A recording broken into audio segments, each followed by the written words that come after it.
Hey, how's it going? And today I just wanted to do a quick video on how to get a quick and easy green screen in Vegas Pro.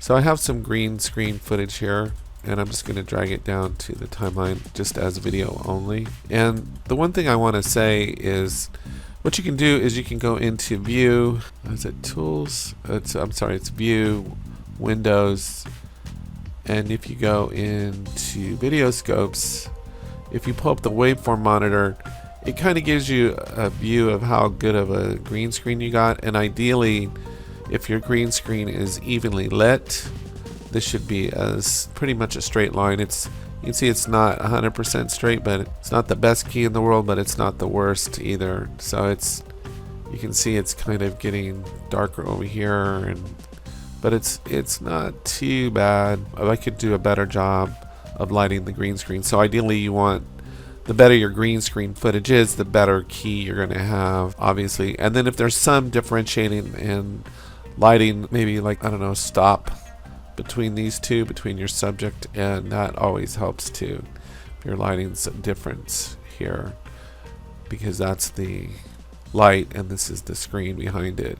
So that's give you an idea of how good a screen you got, and maybe where you need to improve the lighting on the screen. Like you might want to bring it up on the edges here, and over here tighten it up. So if you got a bad screen, you're going to get a bad key, I guess is what I'm saying. Okay, now to do the green screen is actually pretty simple. We're just going to go into Effects, and we're going to search for the Chroma key right here, and then we're going to search for this Chroma blur and just double click on it and go okay. Now I wanted to show you something here. What we want to do is disable these effects to begin with. Now watch, I wanted to show you. Watch what happens when I turn off the chroma key. Do you see that? How it's darker there and lighter there? So by default, Vegas is already sampling. Something's going on there. So before you do your sample, make sure the chroma key is off. And then click on the color, click this, and then just drag a square like that. Don't just click a spot. And I think that gives you a nice average. Now we'll just go ahead and turn the chroma key back on, and then you want to put on show mask. And then if we start dragging, I gotta enable the effect. And then if we drag this, let's start with the high threshold. We want this to be completely black. We want this to be the foreground object to be completely, or subject, white as possible. And then we want our background to be black. So I can tell looking at this already, we generally don't want these to cross paths with each other, cross beyond each other.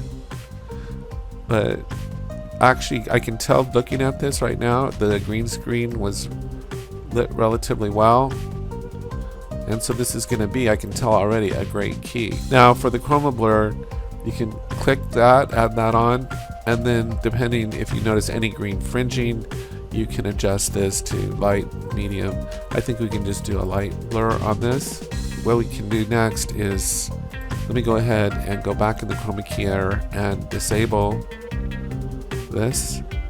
And I think we got a good key. So what I can do now is just go ahead and drag the background on here. And what I'll do, normally what I'll do is I'll print out an image to look at and study it and make sure. But from what I can tell, I think it's a pretty good green screen. So anyway, I hope you found this helpful. Take care and have a fantastic day.